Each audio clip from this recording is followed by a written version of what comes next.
এই মায়ের কোল খালি করার রাজনীতি বাংলার মানুষ আর দেখতে চায় না। বাংলাদেশের টাকা বিদেশে পাচার করবেন, বিদেশে বেগম পাড়া তৈরি করবেন, এটা বাংলার জনগণ ছাত্র জনতা দেখতে চায় না। এর পরিবর্তন আমাদেরকেই করতে হবে।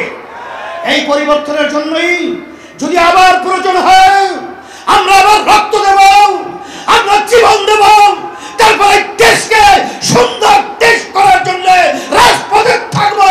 থাকার জন্য কে কে লাগিয়েছ? নারায়ে তাকবীর, আল্লাহু আকবার। এই জন্য আমি বিশেষ করে বলবো, যারা নাকি হাজার হাজার মায়ের কোল খালি করেছে তাদেরকে আবার নির্বাচনের জন্য আহ্বান করছেন, আপনারা কি ইঙ্গিত দিচ্ছেন? এখনো মায়ের কান্না বন্ধ হয় নাই, এখনো মুখের পানি পানি সেই শব্দ আমাদের কান থেকে এখনো সরে নাই। আবু সাইদের হাত প্রসারিত গুলিবিদ্ধ বুক নিয়ে মাটিতে লুকিয়ে পড়েছে, এখন আমাদের নজর থেকে এখনো সেই স্মৃতি চলে নাই।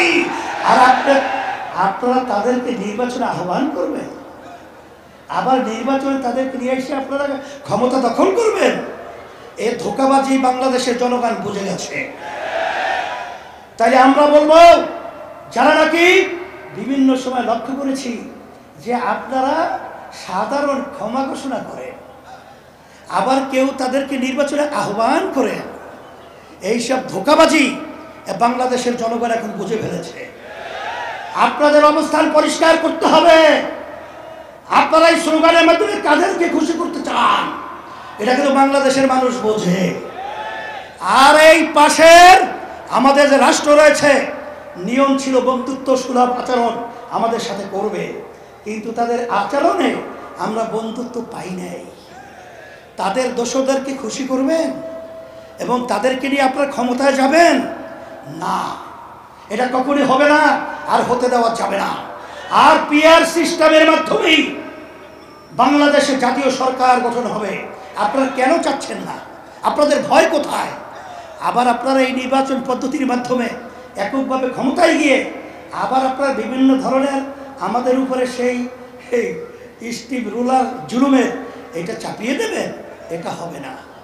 এই জন্য পিআর সিস্টেম যদি নির্বাচন না হয়, ইসলামী আন্দোলন বাংলাদেশ যুব আন্দোলন কনভেনশন থেকে আমরা ঘোষণা করছি, আমরা পিআর সিস্টেমে ওই নিম্নকক্ষ বলেন উচ্চ কক্ষ বলেন সব সেক্টরেই পিআর সিস্টেমে নির্বাচন হতে হবে।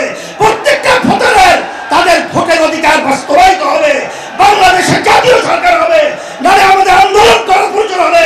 আন্দোলন করব, সংগ্রাম করব, পিআর সিস্টেমে নির্বাচন বাস্তবায়ন করে ছাড়বো ইনশাআল্লাহ। পরিবর্তন করতে হবে। আর যদি এর পরিবর্তনের সুযোগ এখন 5ই আগস্টের পরে ইসলামের পক্ষে যেভাবে তৈরি হয়েছে, 53 বছর ইতিহাসে এত সুন্দর ইসলামের পক্ষে পরিবেশ তৈরি হয় নাই। গোদা পা দিয়ে যে লাথি মারার শক্তি থাকে না, এটা আমাদের জানা হয়ে গেছে। তা আপনারা দেশ 53 বছর পরিচালনা করেছেন, আমাদেরকে আপনারা কি দিয়েছেন? আর নতুনভাবে আমাদেরকে ও পা দেখাই আর ভয় দেখানো, আশা দেখাই লাভ নাই। এখন আমি তোমাদের সামনে যে আয়াত শরীফ তেলাওয়াত করেছি, আল্লাহ বলেছেন জিহাদ করো করার মতো। এখানে আমাদের কার্যক্রম যদি করার মতো করতে পারি, আমার তো মন বলছে বাতিল কখনোই বাংলার জমিনে মাথা উঁচু করে দাঁড়াতে পারবে না, সাহস পাবে না। ওরা বাংলার জমিনের মধ্যে সেই মাথা নিচু করেই থাকতে হবে, ইনশাআল্লাহ তোমাদের তর্ক হবে।